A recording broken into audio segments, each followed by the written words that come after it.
Alors, il reste un candidat dans cette épreuve.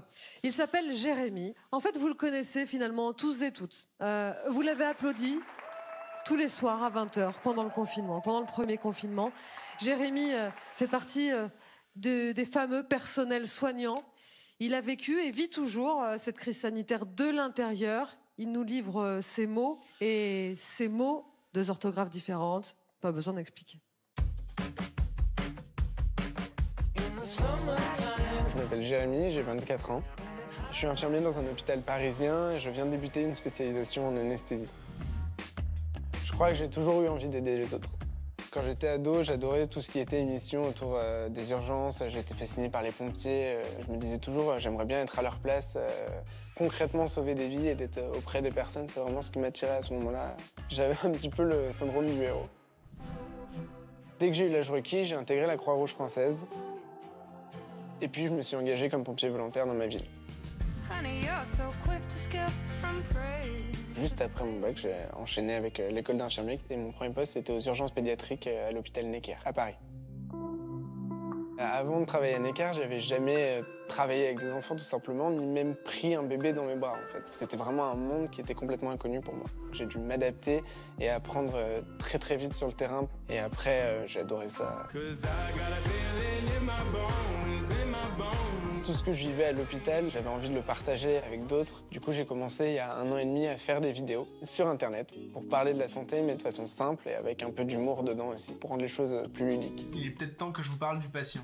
Aujourd'hui, nous allons parler de la pose de sonde nasogastrique chez les nourrissons. Mais tout ça, c'était avant la crise du Covid. Comme tous les soignants, j'ai dû y faire face. Comme tous les soignants, je me pose de nouvelles questions.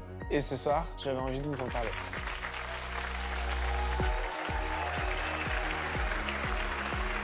Merci.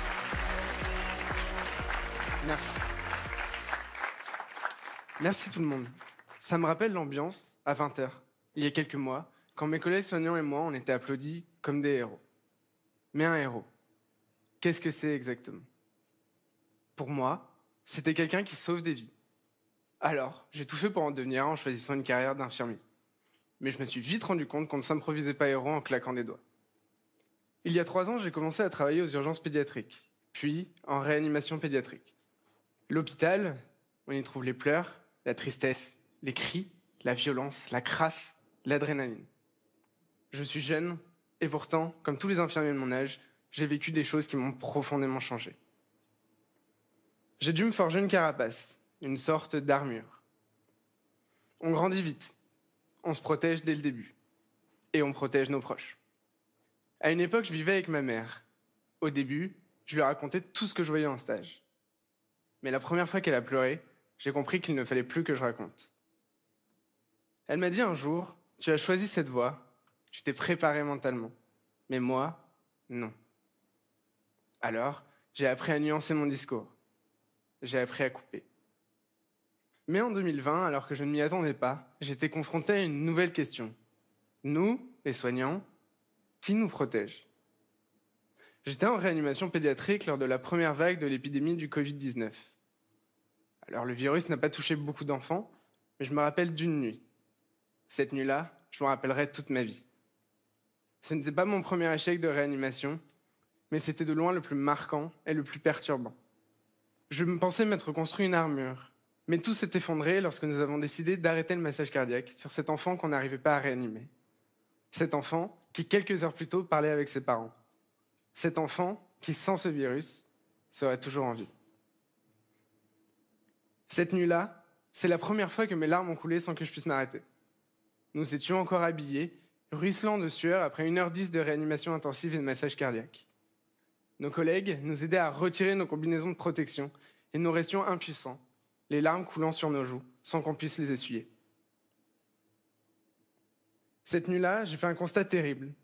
Nous, soignants, ne sommes et ne serons jamais des héros.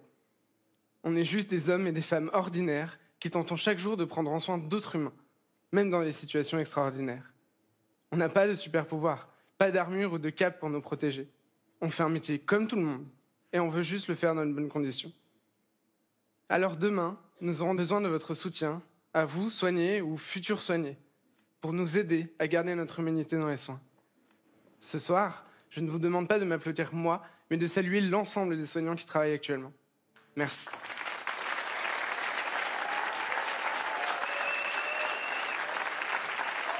Merci Jérémy et merci, comme vous l'avez fait remarquer, à tous ces soignants que vous représentez dignement. Je me tourne vers le jury. Michel. Moi, quand je vous vois, Jérémy, je voudrais que vous soyez la lumière pour les gens qui nous gouvernent, qui s'occupent de nous. Quand je vous entends parler, je me dis, mais comment est-ce qu'on n'a pas envie que vous soyez mieux protégés, que vous gagnez mieux votre vie? Quand vous parlez comme ça, avec votre cœur, tranquillement, moi je me dis que vous êtes une magnifique banderole. Et j'espère que les gens qui doivent écouter vous auront écouté et entendu. Bravo.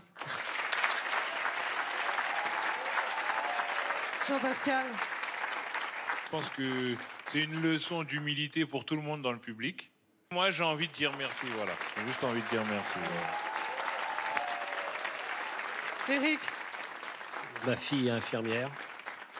Elle a longtemps été, jusqu'à l'été, première ligne de Covid. J'ai rien à dire, sauf que, voilà, ce que vous dites est vrai. Avec les échecs, les réussites et cette incroyable fragilité, alors qu'on a tout donné. Et la question qui me vient, elle est toute simple. C'est quoi l'essentiel ?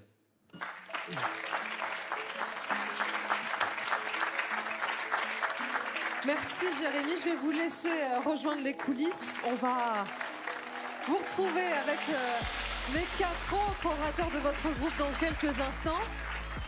Pour la suite, je peux absolument pas dire parce que les autres candidats dans mon groupe, ils ont été excellents aussi, donc j'ai pas du tout la prétention de dire que mon discours a été au-dessus du leur, donc c'est l'inconnu, on va voir.